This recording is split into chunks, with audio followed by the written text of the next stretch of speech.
ഈയിടെയായിട്ട് ഒരു ന്യൂസ് റിപ്പോർട്ടിൽ വന്നിട്ടുണ്ടായിരുന്നു. ചെറിയ മറവി പോലും ഡിമെൻഷ്യയിലോട്ടേക്ക് ലീഡ് ചെയ്യാമെന്ന് പറഞ്ഞിട്ട്. എന്താണ് ഡിമെൻഷ്യ? അല്ലെങ്കിൽ ചെറിയ മറവി ഡിമെൻഷ്യയിലേക്ക് ലീഡ് ചെയ്യും എന്നുള്ളതാണ് നമ്മൾ നോക്കുന്നത്. ആക്ച്വലി ഡിമെൻഷ്യ എന്ന് പറഞ്ഞാൽ ഒരു അംബർല ടേമാണ്. എന്ന് വെച്ചാൽ അതിൻ്റെ ഉള്ളിൽ ഒത്തിരി കാര്യങ്ങൾ അല്ലെങ്കിൽ പല ടൈപ്പ് ഓഫ് ഡിമെൻഷ്യാസ് ഒക്കെ അടങ്ങിയിട്ടുണ്ട്. ആൻഡ് ഇത് ആക്ച്വലി ഒരു സിൻഡ്രോമാണ്. അതായത് നമ്മുടെ മെമ്മറി ലോസും അതുപോലെ തന്നെ നമ്മുടെ കോഗ്നിറ്റീവായ ഫങ്ഷൻസിലൊക്കെ വരുന്ന ഒരു ഡിക്ലൈനൊക്കെ കാരണം ഉണ്ടാകുന്ന ആ ഒരു സംഭവമാണ് മെയിനായിട്ട് ഡിമെൻഷ്യയിൽ നമ്മൾ പറയുന്നത്. ഇതിൽ എന്താ സംഭവിക്കുന്നതെന്ന് പറഞ്ഞാൽ നമ്മുടെ മെമ്മറി, തിങ്കിങ്, പ്രോബ്ലം സോൾവിങ്, നമ്മുടെ ഓറിയൻറ്റേഷൻ, ഇങ്ങനെയുള്ള കാര്യങ്ങളിലെല്ലാം എന്താണ് ഈ ഒരു ഫങ്ഷൻസിലെല്ലാം ഒരു ഡിക്ലൈനാണ് സംഭവിക്കുന്നത്.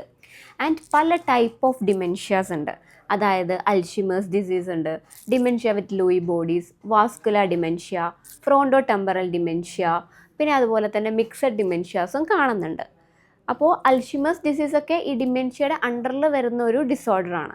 ആൻഡ് ആക്ച്വലി നമ്മൾ പറയുകയാണെങ്കിൽ എന്താണ് ഇതിൻ്റെ കാരണങ്ങളായിട്ട് പറയുകയാണെങ്കിൽ ഇപ്പം വയസ്സായവരിലാണ് കൂടുതലായിട്ടും കാണപ്പെടുക എന്ന് നമ്മൾ പറയുന്നുണ്ട്. പക്ഷേ ഇപ്പോൾ വന്നിട്ട് യങ് അഡൽട്ട്സിലും ഒക്കെ ഇത് വളരെ കോമൺ ആയിട്ട് കണ്ടുവരുന്നുണ്ട്. സോ ഏജ് ഒരു ഫാക്ടറാണ്. നമുക്കെന്തെങ്കിലും ബ്രെയിൻ ഇഞ്ചുറീസ് വരിക, വാസ്കുലർ ഇഷ്യൂസ് വരിക, ജനറ്റിക്കായിട്ട് ഇത് വരുന്നവരുണ്ട്. സോ അങ്ങനെ ഡിഫറെൻറ്റ് ഫാക്ടേഴ്സ് കാരണം വരുന്നവരുണ്ട്.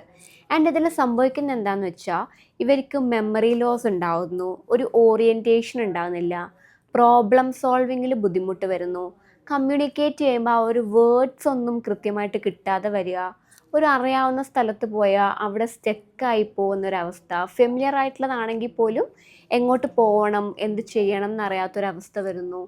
പിന്നെ അതുപോലെ തന്നെ പേഴ്സണാലിറ്റി ചേഞ്ചസ് ഉണ്ടാവുന്നു ഇവരിൽ. അങ്ങനെ ഒത്തിരി ഫാക്ടേഴ്സ് അല്ലെങ്കിൽ സയൻസ് ഇതുമായിട്ട് അസോസിയേറ്റ് ചെയ്ത് വരുന്നുണ്ട്. ആൻഡ് ഇതിൻ്റെ സൈക്കോളജിയിൽ നമുക്ക് തെറാപ്പീസ് വഴിയാണ് മെയിനായിട്ട് ട്രീറ്റ് ചെയ്ത് പോകുന്നത്. ആൻഡ് സൈക്കാട്രിയിൽ വരുമ്പോൾ മെഡിക്കേഷൻസും കൂടെ നമ്മൾ എടുക്കുന്നുണ്ട്. സോ നമ്മൾ ഏർലി സയൻസ് കണ്ടു തുടങ്ങുവാണെങ്കിൽ പ്രോപ്പർ ടൈമിൽ നമ്മൾ ട്രീറ്റ്മെൻറ്റ് എടുക്കുക.